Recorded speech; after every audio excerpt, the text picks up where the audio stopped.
Vamos a hablar entonces hoy del tercer experimento que se va a basar en lo que es el efecto fotoeléctrico y a partir del cual vamos a determinar el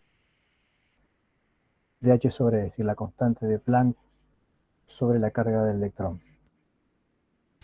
Vamos a hacer un breve repaso cronológico de cómo fue evolucionando primero experimentalmente la física hasta llegar a la explicación de Einstein de lo que era el efecto fotoeléctrico.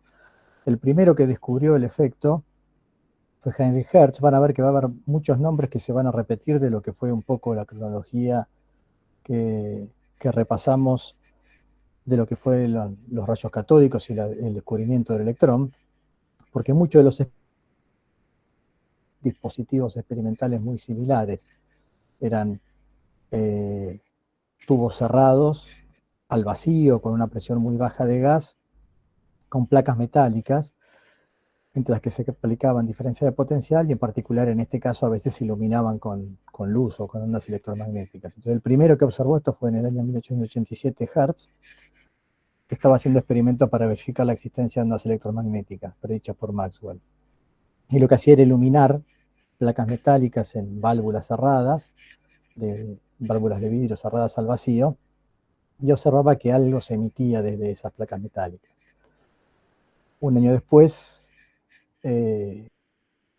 mostró que esa emisión se debía a cargas negativas. Y fueron después Lennard y Thomson, dos personajes de los que hablamos bastante cuando hablamos de los rayos catódicos y el descubrimiento del electrón, que mostraron que esa emisión fotoeléctrica, todavía en ese momento no se la nombraba, no se la mencionaba con ese nombre, pero que esa emisión que se producía desde una placa metálica que era iluminada por luz o por radiación electromagnética, era debida a electrones. Y fue el mismo Lennard el que descubrió la existencia de una frecuencia umbral, que fue por ahí uno de los descubrimientos más trascendentes en este momento y que chocaban contra toda la concepción clásica de la teoría que existía hasta ese momento. Es decir, que había una frecuencia, ahora vamos a hablar un poco más en detalle de eso, a partir de la cual este fenómeno existía. Por debajo de esa frecuencia no había emisión desde la placa metálica. Y además que la energía cinética de los electrones era independiente de la intensidad de la luz incidente, algo que también después vamos a ver que chocaba contra las concepciones clásicas que había. Muy poquito tiempo después, en el año 1905, fue Einstein el que introduce la explicación cuántica del efecto fotoeléctrico, generalizando los postulados de Planck.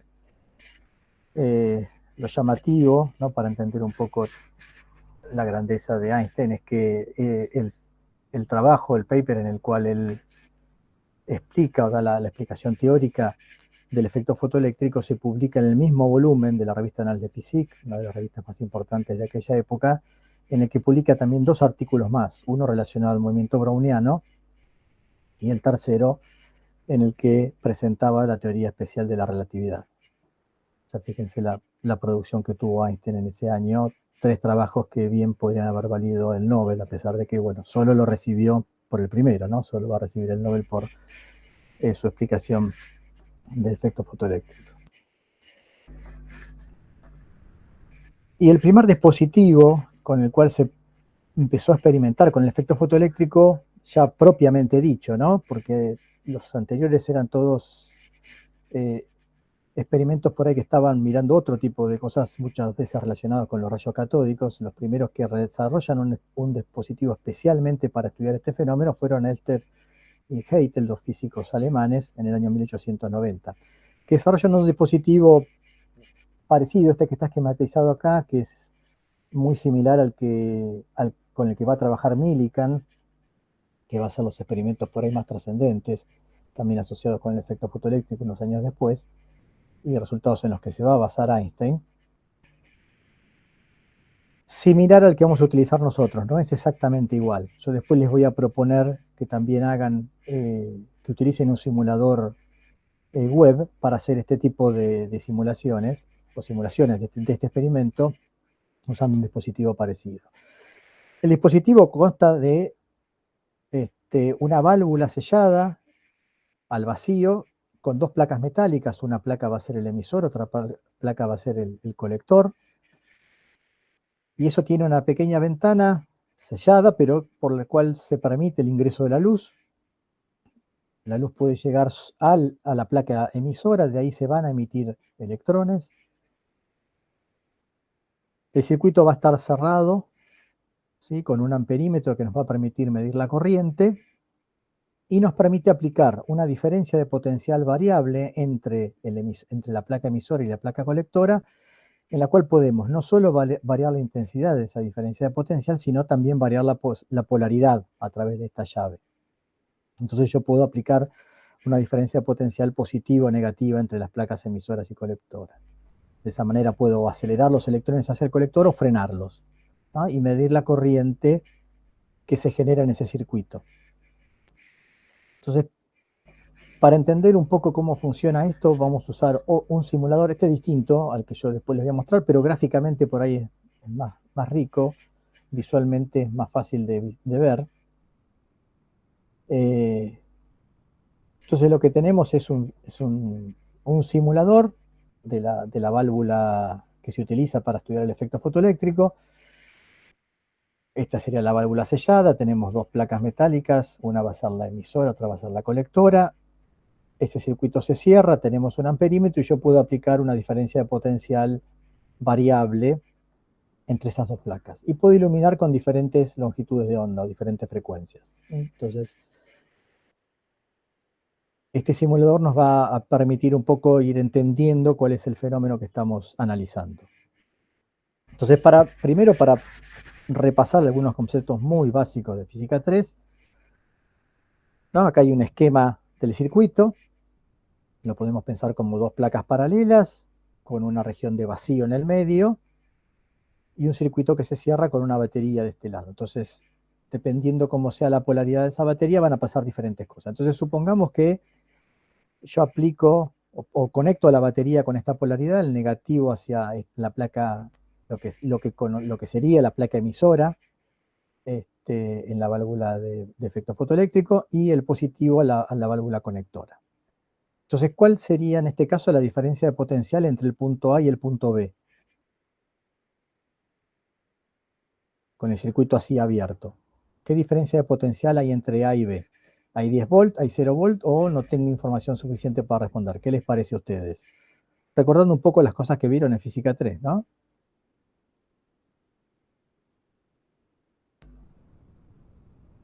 Y los escucho, a ver, la idea es que me respondan algunos. No sé ni quién responde, así que no tengan miedo. ¿Qué diferencia de potencial hay entre este punto y este punto? Si esto está conectado con esta polaridad. 10 volt. 10 volt, ¿no? De acá a acá, la diferencia de potencial es 10 volt, es la diferencia que me está dando la batería. Bien, y esto hace que en la región intermedia, como esto está conectado al polo positivo de la batería a 10 volts y esto al negativo, tengo un campo eléctrico con esta dirección y sentido. ¿Ok? De manera que si acá viene un electrón, ese electrón se va a ver acelerado hacia la placa colectora. ¿Qué pasa si ahora conecto la batería en el sentido inverso? Es decir, con el polo positivo de este lado y el polo negativo de este lado. ¿Cuál es la diferencia de potencial entre el punto A y el punto B? ¿Es 10 volt, es menos 10 volt o es 0 volt?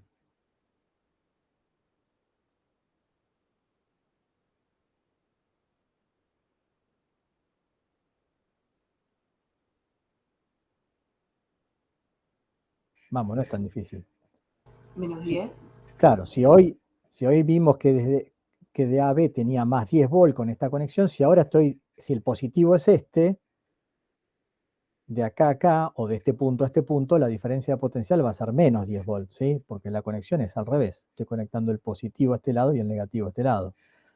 De forma tal que ahora el campo eléctrico está en el sentido inverso. Siempre acuérdense, el campo eléctrico va de la carga positiva a la carga negativa. Entonces ahora la placa positiva es este, la negativa es este, tengo un campo eléctrico en el sentido inverso. De forma tal que si yo ahora puedo arrancar un electrón de la placa emisora, la tendencia va a ser a volver a la placa emisora, ¿sí?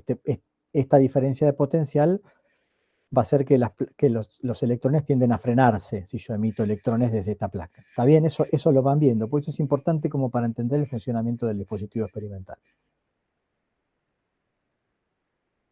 Entonces, supongamos que ahora puedo arrancar, yo vuelvo a conectar como que había conectado originariamente la batería, el negativo a la placa emisora, el positivo a la placa colectora, y yo puedo arrancar un electrón de la placa emisora, de la placa que está a la izquierda. ¿Con cuánta energía debería salir el electrón para ser capaz de alcanzar la placa de la derecha? ¿Cuál es el mínimo de energía que debería tener en estas condiciones, con esta batería conectada a 10 volts de esta forma, para alcanzar la placa de la derecha? 10 electronvolt, 1,6 por 10 a la menos 18 joules. ¿Ambas son correctas o ninguna es correcta?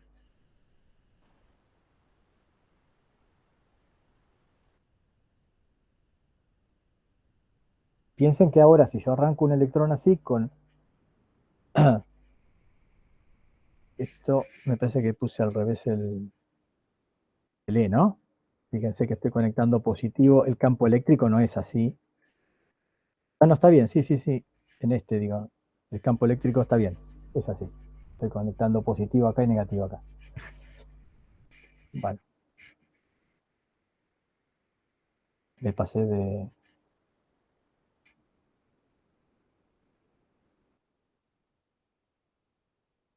Perdón, la pregunta que estaba haciendo, ahora yo estaba pensando en lo que quería preguntar y la pregunta que estoy haciendo es otra, ¿no? ¿Cuánta energía cinética gana el electrón en ir desde la placa A hasta la placa B?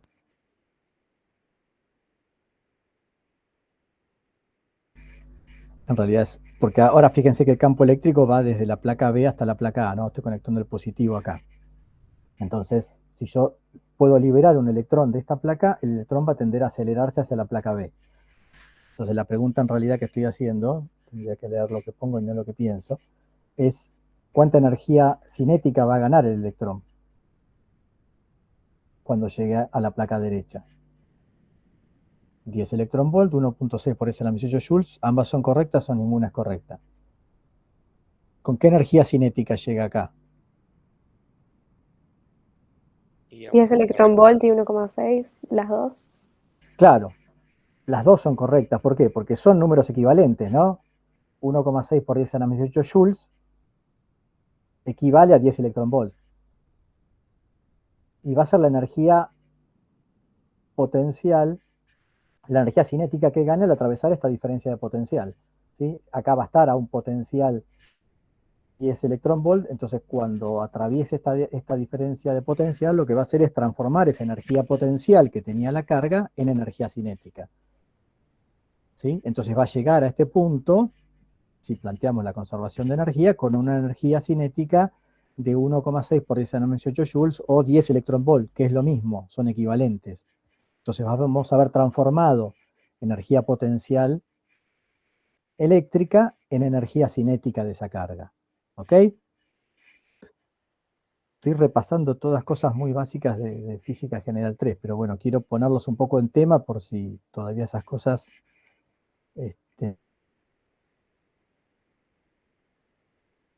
Entonces ahora conecto al revés, ¿no? En ese caso yo aceleraba los electrones hacia la placa de la derecha. Ahora conecto la batería al revés, de forma tal que el campo eléctrico va desde la placa izquierda a la derecha. Es decir, que si yo arranco un electrón, la tendencia de este campo eléctrico va a ser a frenar ese electrón. Entonces, la pregunta acá ahora sí es, ¿con qué energía debería salir el electrón de esta placa, de la placa izquierda, si yo quiero que alcance la placa de la derecha? Entonces tengo que pensar que tengo que superar esta diferencia de potencial para poder alcanzar esa placa, porque la tendencia de este campo eléctrico va a ser a frenarme esos electrones. Entonces, ¿cuál va a ser el mínimo de energía cinética que tiene que tener un electrón para alcanzar la placa de la derecha? ¿O cuál va a ser el valor que tiene que tener? Tiene que ser mayor a 10 electronvolt, menor de 10 electronvolt, mayor que 0, o no hay Mayor de forma. 10 electronvolt. Exacto. Mayor que 10 electronvolt, ¿sí? Porque 10 electronvolt es la diferencia de potencial que tiene que atravesar para ir de acá hasta acá. Entonces, si su energía cinética es menor que 10 electronvolt, cuando haga el balance de energía, en algún momento se me va a quedar con energía cero antes de llegar a la otra placa. Entonces necesito que su energía cinética sea mayor que la diferencia de potencial entre estos dos puntos, medidas en volt, ¿no? En este caso 10, por lo tanto mayor que 10 electronvolts. Si el electrón sale con menos de 10 electronvolts, no va a tener energía cinética suficiente para atravesar esta diferencia de potencial. Y no va a alcanzar la placa que está acá.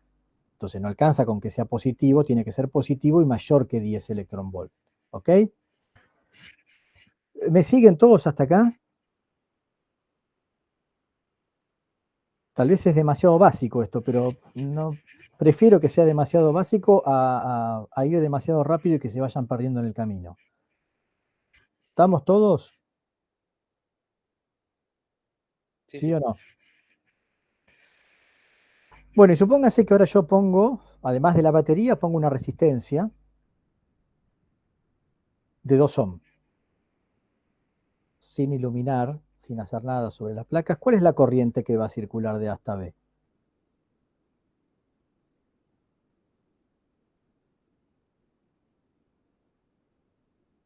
5 amperes, 0,2 amperes, 0 amperes o 20 amperes.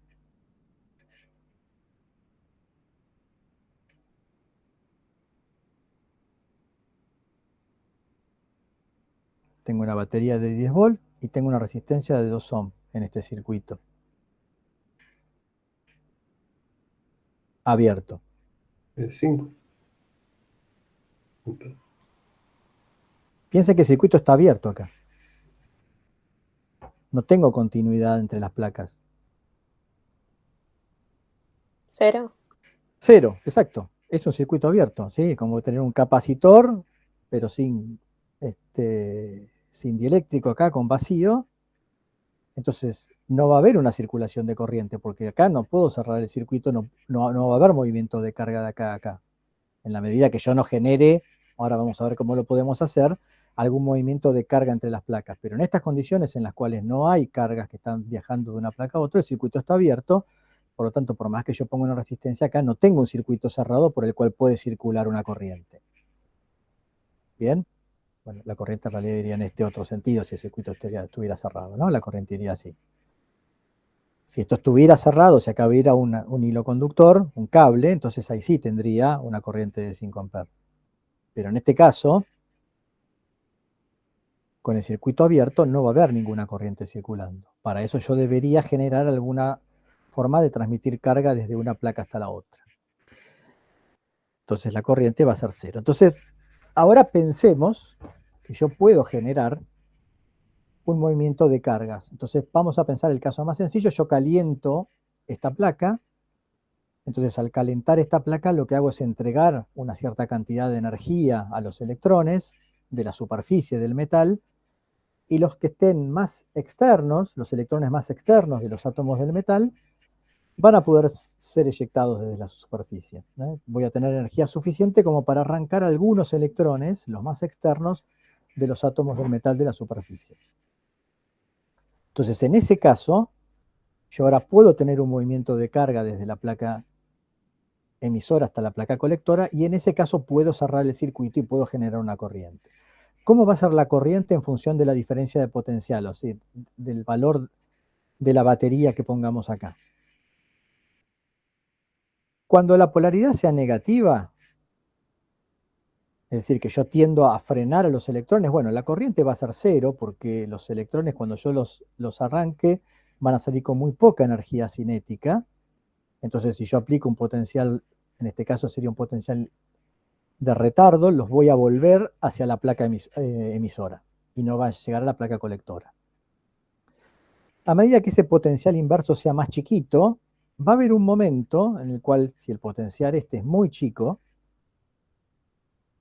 una cierta cantidad de estos electrones, aquellos que salieron con la mayor energía cinética, van a ser capaces de alcanzar la placa colectora. Entonces voy a empezar a tener un cierto valor de corriente. Y a medida que siga disminuyendo ese valor negativo de potencial aplicado al circuito, esa corriente va a ir aumentando.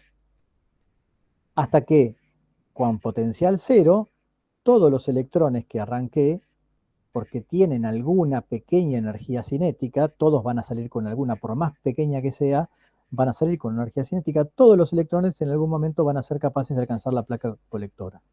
Y voy a establecer una corriente, y ahí, a partir de ese momento, independientemente del valor de la diferencia de potencial que yo apliqué, la corriente va a ser continua, se va a estabilizar. Vamos a ver esto acá un poco mejor. Entonces, con polaridad negativa, los electrones, cuando los arranco, los freno y los devuelvo a la placa metálica. Entonces no tengo corriente. Cuando se hace muy chiquito este potencial negativo, empiezo a dejar que los electrones más energéticos lleguen a la colectora, y a medida que lo voy disminuyendo, la corriente aumenta. Hasta que el potencial se hace cero. Cuando invierto la polaridad de la batería, lo único que hago, ¿qué es? Es aumentar la energía cinética con la que los electrones van a llegar a la otra placa. Es decir, llegan con mayor velocidad. Pero el número de electrones por segundo que llegan es constante, porque depende de cuántos arranqué de la placa emisora. No depende de cómo los acelero. Acuérdense que la corriente es carga por unidad de tiempo. Entonces, la cantidad de electrones que yo tengo disponibles para llegar a la placa colectora por unidad de tiempo no cambia, es la misma. Llegarán con más velocidad, pero la corriente es constante, y esto es lo que se conoce como corriente de saturación. Este dispositivo es un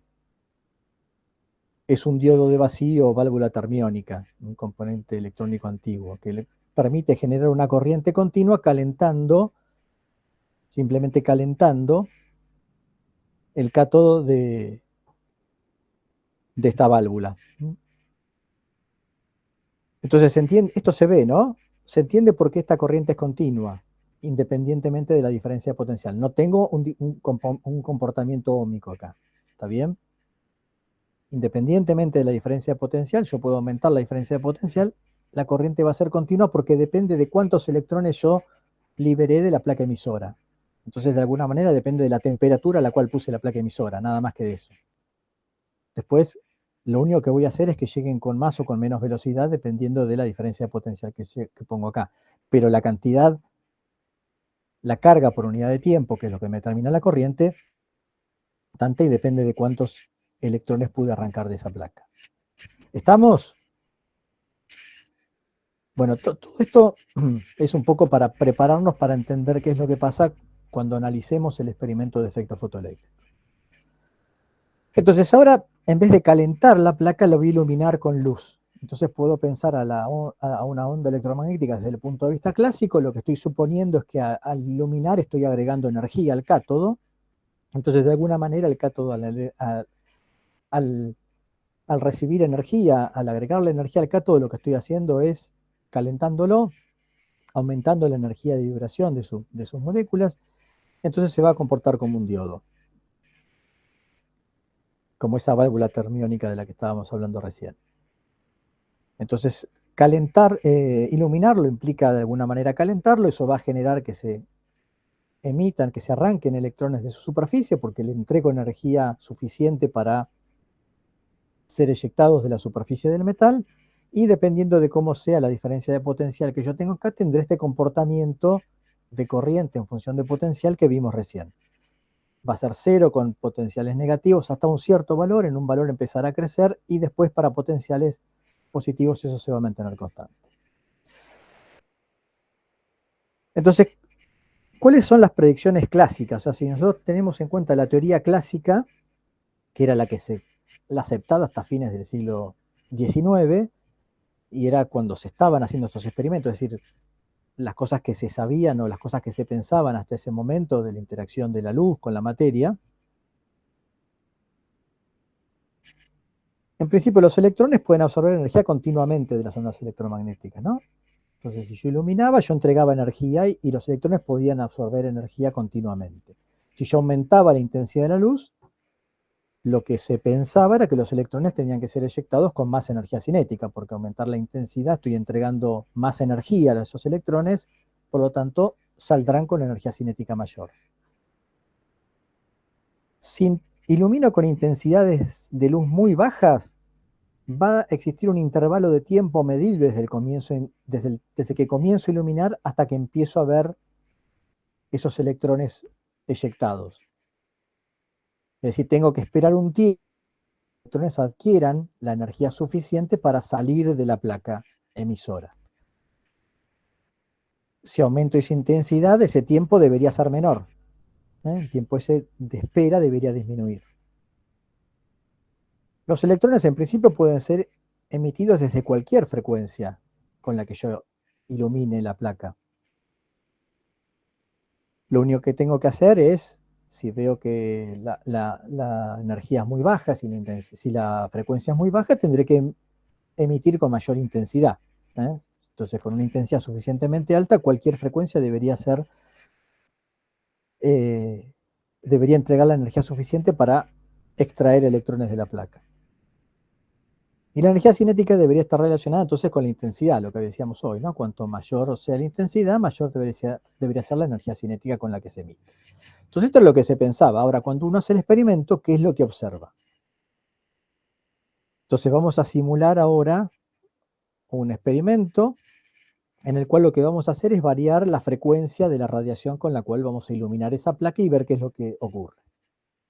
Entonces, este simulador nos permite de una manera muy sencilla, después vamos a ver que experimentalmente no es tan fácil de hacer, pero en este simulador yo puedo variar la frecuencia de la luz o la longitud de onda de la luz con la cual voy a incidir al máximo de intensidad. Lo voy a poner a un 100%. Acá también podemos variar la intensidad, lo voy a poner a 100% y voy a arrancar desde el infrarrojo, me voy a mover al visible, llegando casi al ultravioleta.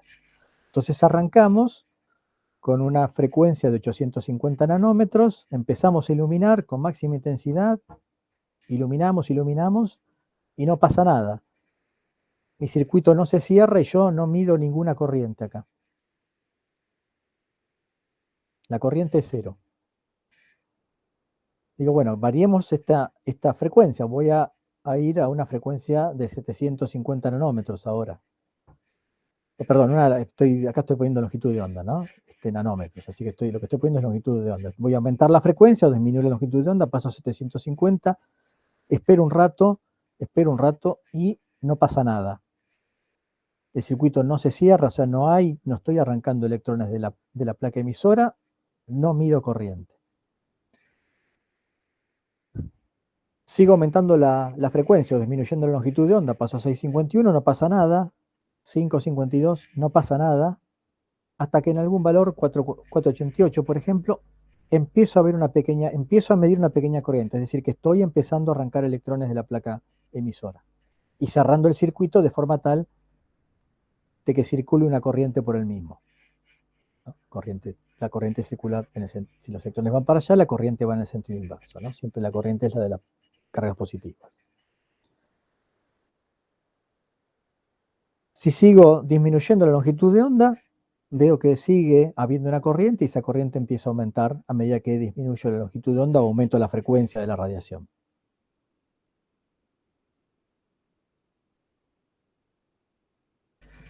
Entonces, si graficamos ahora los datos que obtuvimos recién, supongamos que se fue un experimento y yo obtuve la intensidad de corriente en función de la longitud de onda o en función de la frecuencia, que es equivalente, y grafico, lo que veo es que hay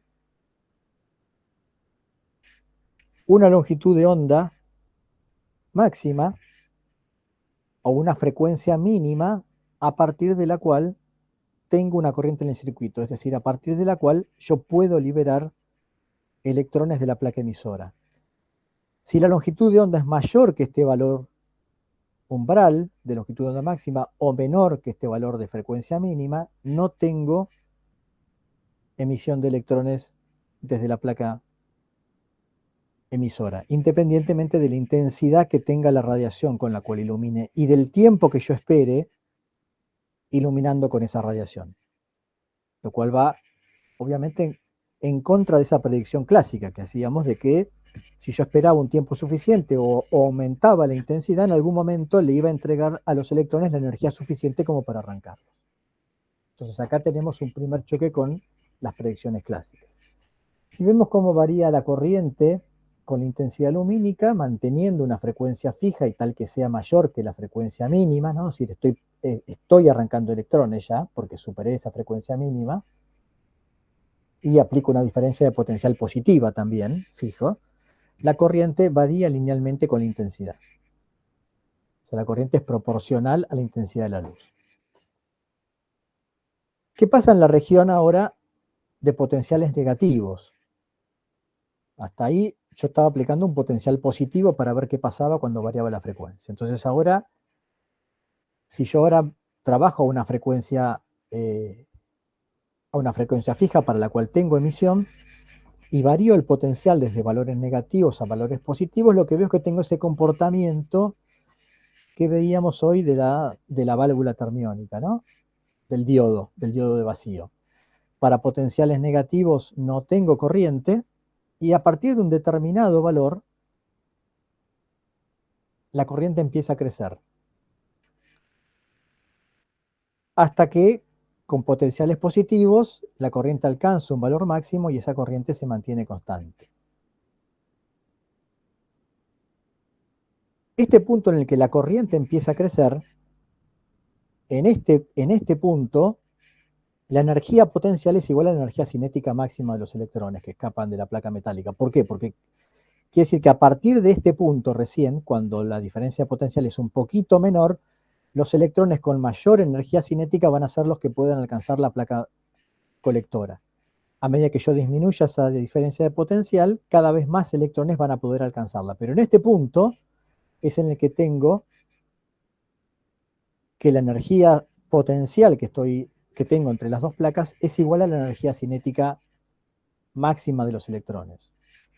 Ese valor de potencial se conoce como potencial de frenado, ¿sí? Porque quiere decir que con esta diferencia de potencial yo puedo frenar incluso a los electrones con mayor energía cinética que son arrancados de la placa.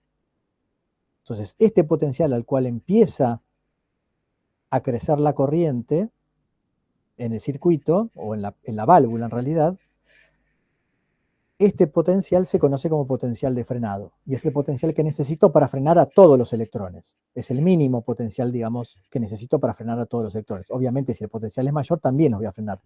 Pero el mínimo valor que necesito es este de acá, y es lo que se conoce como potencial de frenado.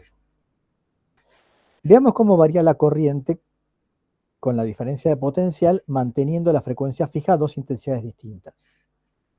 Si la frecuencia es la misma, lo que observo es que cuando varío la intensidad, el potencial de frenado no cambia. Es decir, que el valor para el cual empiezo a ver corriente en el circuito, en las dos intensidades, intensidad B mayor que la intensidad A, en gris la intensidad B, en rojo la intensidad A, el potencial de frenado es el mismo. Es decir, el punto en el cual yo empiezo a ver corriente en el circuito o en la válvula es exactamente el mismo. La única diferencia es que como la intensidad es mayor, la corriente de saturación es más grande con la intensidad mayor que con la intensidad menor. Pero no hay variación del potencial de frenado. En un circuito real, la forma de la curva en realidad va a ser una cosa así, ¿no? No va a ser unas líneas rectas con quiebres tan abruptos, sino que va a tener una cierta continuidad, y la forma va a ser esta que está dibujada acá. Y si aumento la intensidad, de nuevo, voy a ver que hay un aumento en la saturación, en la corriente de saturación, pero el potencial de frenado, en todos los casos, a frecuencia fija y solamente variando la intensidad de la radiación, la intensidad de la luz, el potencial de frenado, es decir, el punto a partir del cual empiezo a tener corriente en la válvula, va a ser el mismo. ¿Qué pasa si cambio la frecuencia ahora con la que ilumino y analizo el comportamiento de la corriente en función de la diferencia de potencial? Bueno, para una cierta frecuencia 1, voy a tener un cierto potencial de frenado. Si yo aumento la frecuencia, lo que observo es que el potencial de frenado cambia y se hace mayor a valor negativo, ¿no? Se hace menor absolutamente, pero el valor negativo de potencial de frenado, el valor absoluto, es mayor, crece. Y si aumenta un poco más la frecuencia, el valor nuevamente aumenta en valores negativos. Entonces hay una dependencia de ese potencial de frenado con la frecuencia y aumenta en valores absolutos.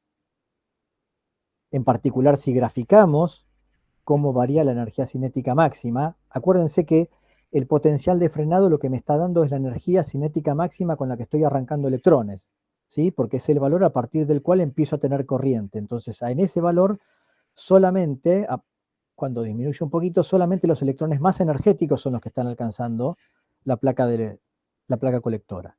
Entonces, el potencial de frenado lo que me está dando es la energía cinética máxima con la que estoy arrancando electrones de la placa colectora, de la placa emisora. Entonces, si grafico ese potencial de frenado o lo que es equivalente a energía cinética máxima de los electrones en función de la frecuencia, tengo una relación lineal hasta un determinado valor en el cual la corriente se me hace cero. Esa frecuencia en la cual la corriente se hace cero, o la energía cinética máxima es cero, es lo que se conoce como la frecuencia umbral, ¿no? Por debajo de esa frecuencia no tengo emisión desde la placa colector, de la placa emisora. Tengo que superar este valor de frecuencia mínima, que fue lo que vimos en el primer experimento, ¿no? Que si yo iba con frecuencias muy bajas o longitudes de onda muy altas, no tenía emisión desde la placa emisora, no arrancaba electrones. A partir de una determinada frecuencia es que empiezo a ver la emisión y la energía cinética máxima varía linealmente con la frecuencia. Entonces, repasemos los contrastes entre la predicción clásica y lo que nos muestran los resultados experimentales. Primero, en cuanto a la dependencia de la energía cinética de los fotoelectrones con la intensidad lumínica. La predicción clásica era que los electrones pueden absorber energía cinética continuamente, pueden absorber energía continuamente de las ondas electromagnéticas. De manera que si yo aumento la intensidad de los electrones, la intensidad de la luz, los electrones deben ser eyectados con más energía cinética. Ahora bien, los resultados experimentales me muestran que la energía cinética es independiente de la intensidad lumínica. Porque esa energía cinética, de alguna manera, yo la puedo relacionar con el potencial de frenado. Y el potencial de frenado, como vimos, es independiente de la intensidad lumínica. Si yo varío la intensidad lumínica para una frecuencia fija, el potencial de frenado no cambia. Y lo otro que vemos es que la energía cinética es proporcional a la frecuencia de la luz incidente, siempre que esté por encima de una frecuencia umbral. Entonces ya tenemos ahí una contradicción entre lo que era la predicción clásica y los resultados experimentales.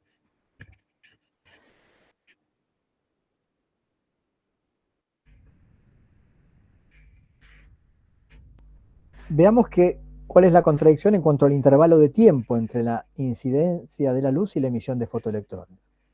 La predicción clásica decía que si yo estaba a bajas intensidades lumínicas, debería haber un tiempo medible desde el momento en que comienzo a iluminar el metal hasta que los electrones adquieren energía suficiente para ser eyectados. Y si yo a la intensidad lumínica la disminuyo, ese tiempo debería ser mayor, y si yo a la intensidad lumínica la aumento, el tiempo debería ser menor. Bueno, los resultados experimentales lo que muestran es que la eyección de electrones ocurre simultáneamente con la iluminación y no depende de la intensidad.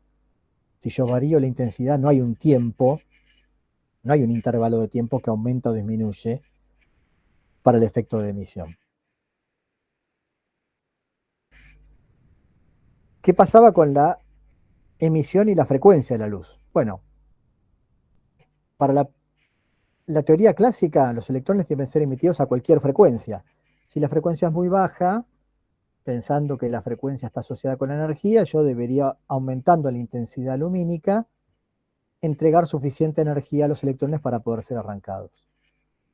Lo que vemos es que los resultados experimentales nos muestran que esto no es así, y no se emiten electrones si la frecuencia de radiación está por debajo de un valor umbral. Y lo que se puede ver, haciendo experimentos con diferentes materiales, es que esa frecuencia umbral es característica del material que es iluminado. Entonces, si yo cambio el material del cual está hecho la placa emisora, esa frecuencia umbral cambia. Y finalmente, la dependencia de la energía cinética de los electrones con la frecuencia de la luz. En principio, la energía cinética suponíamos que estaba relacionada con la intensidad de la luz. Cuanto más intensidad lumínica, más energía le entregaba a los electrones, por lo tanto la energía cinética con la que eran emitidos era mayor. Ahora, lo que nos muestran los otros experimentales es que la energía cinética máxima de los electrones, acuérdense, la energía cinética máxima está asociada con ese potencial de frenado, que es el punto a partir del cual empiezo a emitir con potenciales, empiezo a ver corriente con potenciales negativos, con una diferencia potencial negativo. Lo que vemos es que la energía cinética máxima de los electrones depende linealmente con la frecuencia de la luz. Entonces, como vemos, hay un montón de contradicciones entre lo que se creía clásicamente en cuanto a la forma en que la luz interaccionaba con la materia y lo que se observaba experimentalmente. Para poder explicar este fenómeno de emisión fotoeléctrica, Einstein, en su artículo en el año 1905, lo que hace es generalizar esa cuantización, ¿no? La cuantización que había asumido Planck, acuérdense, para explicar el hecho en que la radiación era absorbida por las paredes de un cuerpo negro. Él lo que propuso era, de alguna manera, cuantizar los modos de vibración de las paredes del cuerpo negro, permitiendo que solo tomen y entreguen una cantidad de energía proporcional a su frecuencia de oscilación. Lo que hizo Einstein fue generalizar esta propuesta de cuantización que había hecho Planck para poder explicar el efecto fotoeléctrico. Y lo que hace Einstein es decir que esa cuantización era una característica universal de la luz, que no era solamente la forma en la que esos osciladores, como estaba modelando Planck a las paredes o a los átomos del cuerpo negro, interactuaban con la luz, sino que la misma luz era la que estaba cuantizada. O sea, la energía no estaba distribuida, la energía de una onda electromagnética no estaba distribuida uniformemente en todo el frente de onda en el que la onda se expandía, en el que la onda se movía, sino que la energía de la luz se concentraba en paquetes o cuantos individuales y que tenía una energía que era proporcional a la frecuencia de la onda. La constante de proporcionalidad era la constante de Planck, de forma tal que cuando llega un fotón a la superficie de un metal, puede interactuar con un electrón entregándole toda su energía. La única forma en la que tiene uno de estos cuantos en los cuales está empaquetada la energía de la luz de interaccionar con la materia es a través de entregarle toda su energía. Y solamente puede entregar un cuanto de energía a un electrón. Entonces la interacción entre la luz y la materia es 1 a 1, un fotón con un electrón. Y la energía que puede entregar, la energía que puede intercambiar, es solamente la energía de un cuanto asociada con la frecuencia de esa radiación. Entonces, en el proceso de absorción de luz, un electrón va a poder absorber de una onda electromagnética una energía proporcional a su frecuencia igual a h-nu. Entonces, como para poder arrancar un electrón de un metal, yo voy a necesitar alguna cierta energía porque los electrones están ligados. Vamos a suponer que phi es la energía necesaria para que un electrón escape de un dado metal. La energía cinética con la que ese electrón va a poder escapar va a ser la diferencia entre la energía que puede absorber del cuanto de luz, es decir, h-nu, menos la energía necesaria para arrancarlo de la superficie. Entonces, el electrón va a ser emitido con esta energía, y esta energía, fíjense que depende, esta energía cinética, depende de la frecuencia de la radiación con la que yo estoy iluminando. No todos los electrones van a necesitar la misma energía para ser eyectados desde la placa metálica. Entonces va a haber algunos electrones que van a ser los menos ligados, por lo tanto va a ser los que más fácil puede arrancar del metal. Entonces vamos a suponer que phi 0 es la mínima energía necesaria para que un electrón escape de un dado metal. Este phi 0 lo vamos a llamar función trabajo del metal.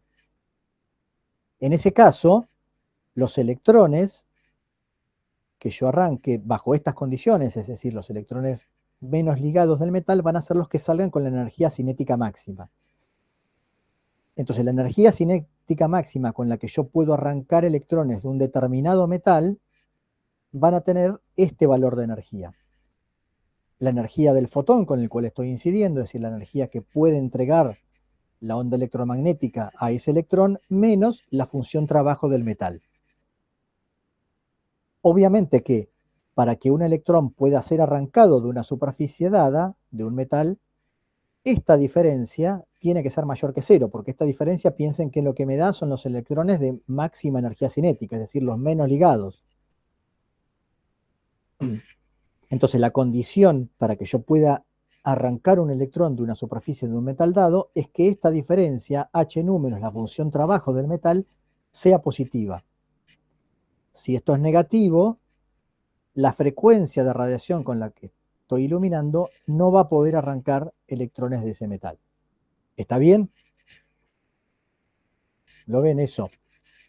Supongo que ya esto con Chufo un poco lo discutieron, pero bueno, estoy un poco repasando todas esas cosas que vieron de efecto fotoeléctrico. Entonces, supongamos que tenemos una superficie de potasio que tiene una función trabajo de 2 electronvolts, o sea, la mínima energía que yo necesito para arrancar electrones de una superficie de potasio metálica es 2 electronvolts. Y yo voy a iluminar con diferentes longitudes de onda, diferentes frecuencias. Entonces, si ilumino con 700 nanómetros, 700 nanómetros equivale a una energía h nu de 1.77 electronvolts. Entonces, cuando vengo acá, yo veo que tengo una energía de un fotón de 1.77 y tengo que superar una función trabajo de 2 electronvolts. Entonces, esta diferencia es negativa. Quiere decir que no tengo energía suficiente para arrancar un electrón de la superficie del potasio con esta longitud de onda. Porque no supero la función trabajo del metal. ¿Bien? Si yo ahora disminuyo la longitud de onda, es decir, aumento la frecuencia de la radiación y paso a incidir con luz verde de 550 nanómetros, 550 nanómetros equivale a una energía h nu de 2.25 electronvolts. Entonces ahora, esta diferencia de 2.25 menos 2 electronvolts me da una energía positiva de 0,25 electronvolts que equivale a una velocidad con velocidad de 2.96 por 10 a la 5 metros por segundo. Entonces puedo emitir electrones con una velocidad máxima de este valor. Si yo sigo aumentando la frecuencia o disminuyendo la longitud de onda de la radiación, y paso ahora a luz azul de 400 nanómetros, la energía del fotón de 400 nanómetros h nu será de 3.1 electronvolt. Tengo ahora 1.1 electronvolt de energía cinética máxima, que equivale a esta velocidad. Es decir, que voy arrancando cada vez electrones más energéticos, con mayor energía cinética o con mayor velocidad de la superficie de metal a medida que voy aumentando la frecuencia de la radiación o disminuyendo su longitud de onda. Entonces fíjense que con esta proposición de la cuantización de la radiación electromagnética, Einstein pudo explicar de una manera muy elegante todas las contradicciones del modelo clásico con los resultados experimentales que se observaban del efecto fotoeléctrico. Como vimos entonces, para poder emitir electrones de la superficie del metal, necesito que esta diferencia sea positiva. Si esta diferencia es igual a 0, la frecuencia de la radiación es lo que vamos a llamar frecuencia umbral. Es la frecuencia a partir de la cual yo voy a tener emisión fotoeléctrica de una superficie de un metal dado. Entonces, cuando esto es igual a 0, o sea, cuando la frecuencia es igual a la función trabajo sobre h, tengo el valor de frecuencia mínima umbral a partir de la cual empiezo a observar emisión fotoeléctrica desde una superficie de un metal determinado. Entonces, conociendo la función trabajo del metal, puedo saber qué frecuencia es la frecuencia umbral o al revés. Si hago el experimento de variar la frecuencia, puedo determinar la función trabajo a partir de determinar la frecuencia umbral para un determinado material. Y esto fue un poco lo que hizo en 1916 Millikan, ¿no? Einstein lo que había hecho en el año 1905 era explicar o encontrar una explicación muy elegante del efecto fotoeléctrico, pero lo que faltaba era un experimento que demostrara esta dependencia entre la frecuencia y la energía cinética máxima de los electrones. Entonces lo que hizo Millikan es usar este dispositivo como un poco como este que estuvimos usando nosotros como simulador, y lo que hizo fue estudiar cómo variaba la energía cinética máxima de los electrones en función de la frecuencia de la radiación. Entonces lo que hacía era iluminar con diferentes longitudes de onda la válvula emisora del cátodo, el cátodo, y aplicando un potencial inverso, un potencial de retardo variable, medir la corriente acá. Entonces lo que hacía Millikan en el experimento era ir variando esta diferencia de potencial desde 0 hasta un determinado valor en el cual la corriente se le anulaba. Entonces iba aumentando el potencial negativo hasta anular la corriente que circulaba por el circuito.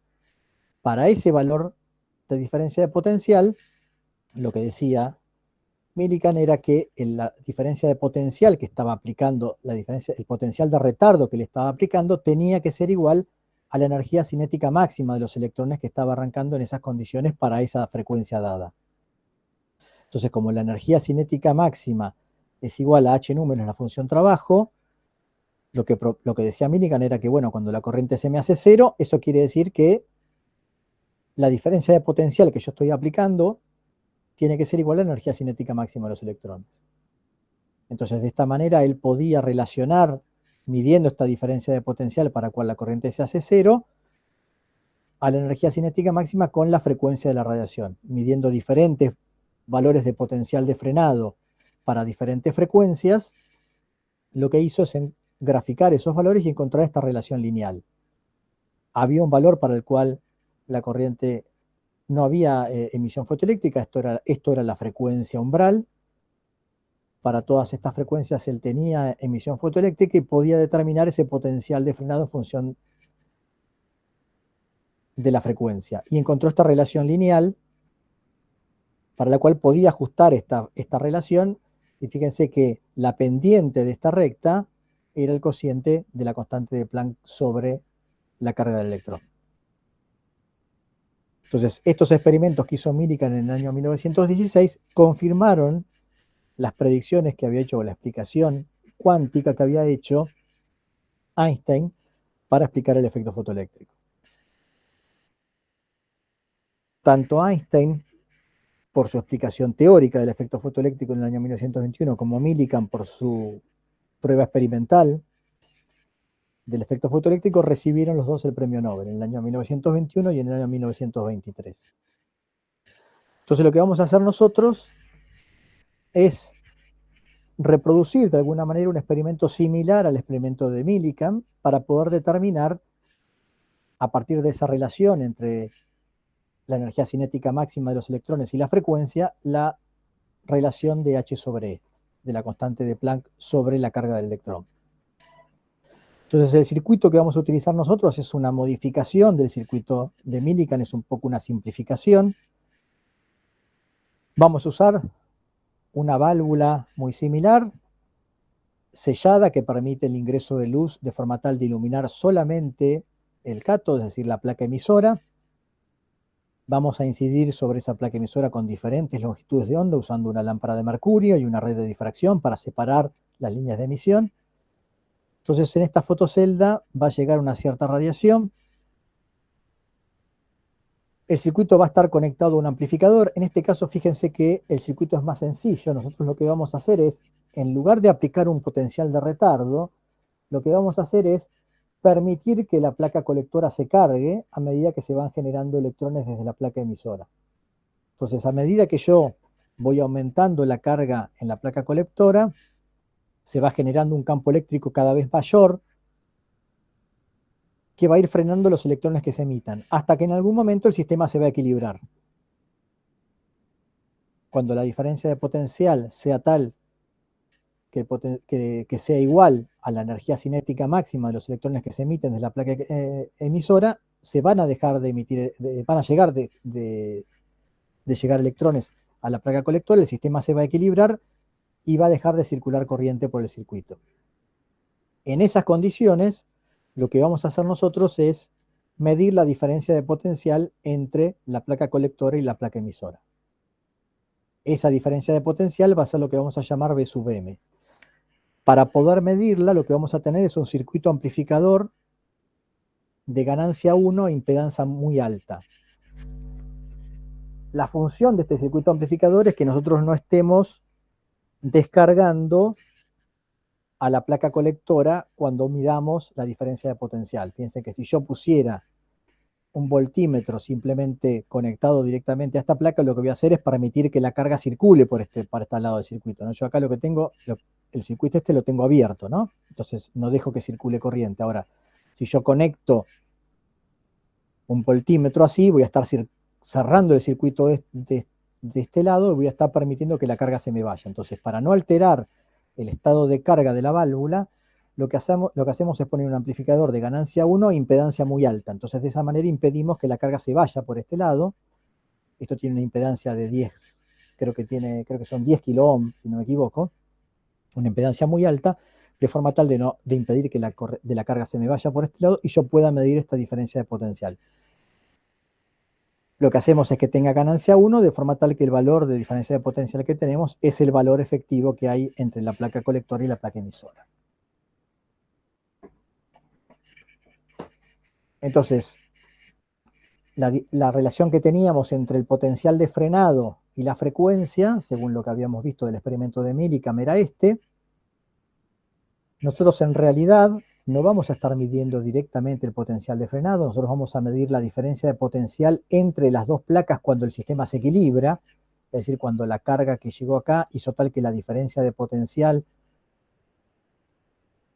sea suficiente para frenarme a los electrones más energéticos. Entonces, este B sub m que vamos a medir nosotros, lo podemos calcular viendo el trabajo necesario que a mí me cuesta llevar una carga desde este punto a este punto en estas condiciones.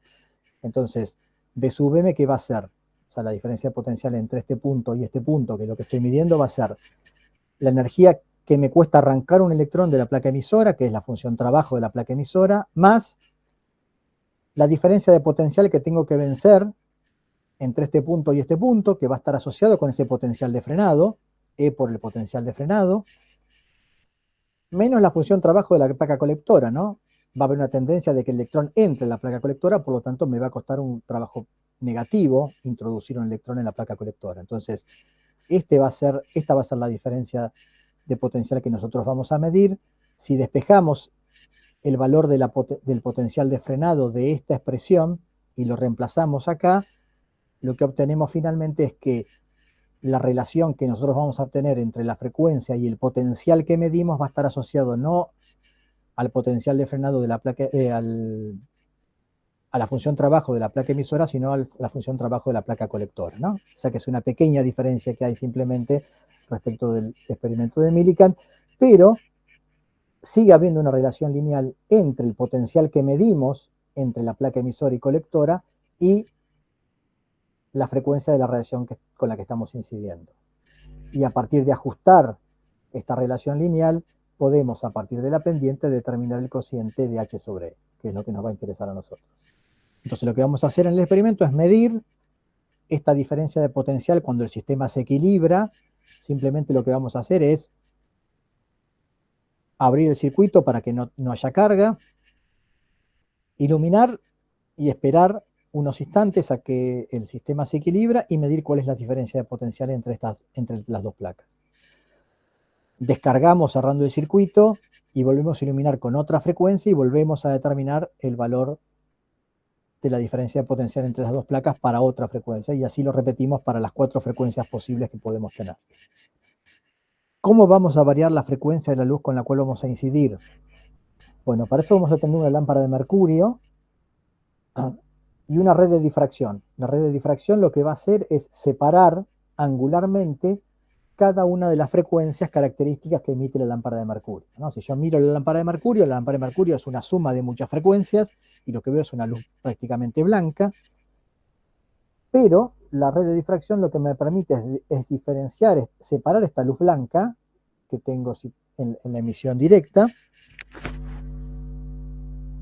en diferentes ángulos. Entonces voy a tener la emisión ultravioleta, la violeta, la azul, la verde y la amarilla en diferentes ángulos. Si yo pongo una pantalla, voy a ver cada una de estas emisiones en una diferente posición angular. Entonces lo que vamos a ir haciendo es moviendo el brazo que sostiene a la válvula y permitiendo que solamente una de estas líneas ingrese por la ventana de la válvula de forma tal de iluminar la placa emisora. Y vamos a medir entonces el potencial de frenado o algo equivalente al potencial de frenado para cada una de estas 5 frecuencias. Acá tienen una tabla con los valores de frecuencia y longitud de onda para que después puedan hacer las cuentas. Cuando trabajemos sobre todo con las frecuencias, con las luces verde y amarilla, fíjense que son las frecuencias más bajas, es recomendable usar un filtro porque siempre se puede meter, siempre se puede colar algo de las otras frecuencias en esas líneas. Entonces, conviene usar un filtro para no permitir que pasen, ya que si no, fíjense que si estuviera entrando luz de una frecuencia mayor, si la frecuencia es menor no pasa nada, es decir, si en la ultravioleta se me mezcla luz violeta o luz azul, no pasa nada, porque a mí la frecuencia, el potencial de frenado me lo va a determinar siempre la frecuencia más alta que esté entrando a la lámpara, a la válvula. Pero si para las frecuencias bajas se me empieza a meter algo de las otras frecuencias, de las mayores, entonces ahí sí voy a tener problemas con la determinación del potencial de frenado. Entonces, sobre todo cuando trabajemos con las frecuencias más bajas, es recomendable usar estos filtros para impedir que las radiaciones de frecuencia más altas entren y me falseen los valores de potencial de frenado. Y una cosa que les vamos a proponer que hagan, y ahora después lo discutimos un poquito más en detalle, es también usar un procedimiento alternativo que es un simulador web que reproduce el experimento de Millikan. Fíjense que lo que hacemos nosotros no es hacer exactamente el experimento de Millikan, porque nosotros no vamos variando el potencial de retardo que aplicamos a la válvula para ver cuándo la corriente se anula, sino que ya tenemos un circuito que está preparado para, de alguna manera, medir la diferencia de potencial cuando el circuito se equilibra, es decir, cuando la corriente que circula por el mismo se hace cero. Entonces, resulta un poquito más interesante hacer el experimento de Millikan. Entonces hay un simulador web, que es este que está acá, ahora después se los voy a mostrar para ver más o menos cómo funciona, que nos permite de alguna manera determinar el potencial de frenado en función de la frecuencia de la luz, variando el potencial de retardo y viendo cuando la corriente en el circuito se hace cero. La determinación después de la constante del cociente H sobre S es exactamente el mismo. La ventaja que tiene es que podemos repetir el experimento para diferentes metales. Entonces podemos ver que si yo varío el metal al que estoy iluminando, el cociente H sobre S independiente del metal, y lo único que va a variar es la ordenada del origen que está asociado con la función trabajo.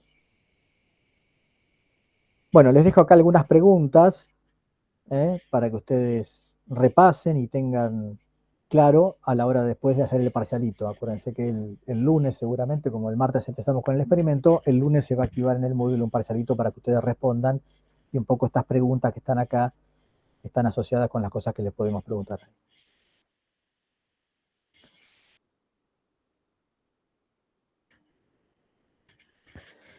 Bueno, entonces les decía, como alternativa, además del experimento que vamos a hacer la semana que viene, lo que queremos también que hagan es que utilicen este simulador web para hacer un experimento por ahí un poquito más rico, ¿no? Que no podemos hacer en el laboratorio porque no tenemos ciertas facilidades que este simulador nos puede dar. A la hora de confeccionar el informe, la idea es que reporten tanto los resultados del experimento, propiamente dicho, como los resultados de este simulador web.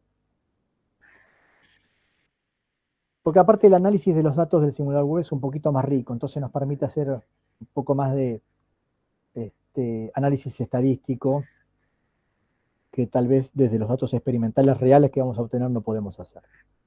Entonces el simulador nos permite variar muchas cosas, podemos variar, ahí está la página, nos permite variar arbitrariamente la radiación, la frecuencia de la radiación con la que estamos incidiendo. De esa manera podemos tener muchos más puntos para hacer el ajuste. Tengan en cuenta que con la lámpara que vamos a usar nosotros solamente vamos a tener 5 puntos, porque son las 5 frecuencias características de la lámpara de mercurio. Acá pueden variar la frecuencia arbitrariamente. Entonces un poco pueden jugar también con este hecho de buscar la frecuencia umbral, ver a partir del cual para un determinado metal se emite o no se emite radiación. Pueden variar también el material del cual está hecho el emisor. Apretando por acá en opciones, tienen la opción de elegir con qué metal hacen el experimento. Entonces pueden analizar la independencia del cociente H sobre E del metal y pueden ver que solamente depende, si lo hacen para dos metales distintos, pueden ver que solamente la variación va a estar dada en la función trabajo, ¿no? Acá, apretando acá en opciones, van a metales y pueden variar, elegir entre todos estos metales. Y pueden ver también que la frecuencia umbral depende del metal. A diferentes metales tendrán diferentes valores de frecuencia umbral, o sea, diferentes valores a partir de los cuales se empieza a obtener la emisión fotoeléctrica de la superficie de ese metal característico particular. Entonces, pueden variar la frecuencia y para una determinada frecuencia lo que van a ver es que una vez que superen la frecuencia umbral, ustedes van a tener un cierto valor un cierto valor de corriente, ¿no? Van a medir un cierto valor de corriente, lo que tienen es un circuito cerrado con un amperímetro en serie y un voltímetro en paralelo. Este voltímetro lo que mide es el potencial de retardo que están ustedes aplicando. Ustedes lo que van a hacer es aplicar un potencial inverso acá para ir frenando los fotoelectrones que se van emitiendo desde el cátodo. Y esa diferencia de potencial la pueden ir variando arbitrariamente, ya sea con este cursor que se mueve o introduciendo valores numéricos acá. Entonces pueden ir aumentando el valor negativo de esta diferencia de potencial, ¿no? Pueden ir aumentando el valor hasta que observan que la corriente en el circuito se anula. Entonces es un experimento más parecido al experimento que hizo Millikan, ¿no? Millikan lo que hizo fue eso, fue aplicar un potencial de retardo e ir viendo cuál era el valor de potencial de frenado para una determinada frecuencia. Cada vez que ustedes introducen un par de datos acá, si apretan acá, en este botón que dice Record Data Point, lo que hacen es guardar los datos. Entonces les toma el valor de metal, el valor creo que está acá el valor de la frecuencia, está el valor de la corriente, el valor de la diferencia de potencial. Esto es la frecuencia y la longitud de onda, ¿sí? Entonces, cada vez que ustedes apretan acá, en este Record Data Point, van guardando datos. Entonces, van adquiriendo datos.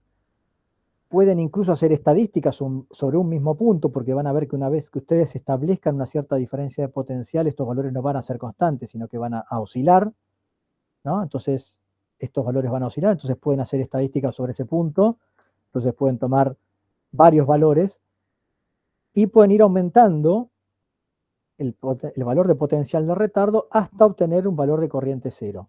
Entonces van a tener valores de potencial de retardo en función de la corriente. Como a nosotros lo que nos interesa es el potencial de frenado, es decir, el valor para el cual la corriente se hace cero, bueno, uno podría decir que en este caso el valor de potencial de retardo, de frenado debería ser este, ¿no? Más o menos, fíjense que la corriente va disminuyendo y para este valor de potencial de frenado la corriente se hace cero. Ahora, la idea es que la determinación del potencial de frenado lo hagan de otra forma, lo hagan interpolando la curva de corriente en función de potencial de retardo. Entonces ustedes grafican los valores de corriente en función de los valores de potencial de retardo que van a ir aumentando y en vez de determinarlo visualmente para ver cuándo la corriente se hace cero, lo que hacen es interpolar esta curva, esta recta, al valor de corriente cero. Y ese valor de interpolación va a ser el que vamos a tomar como valor de potencial de frenado. ¿Está bien? Entonces es una forma más,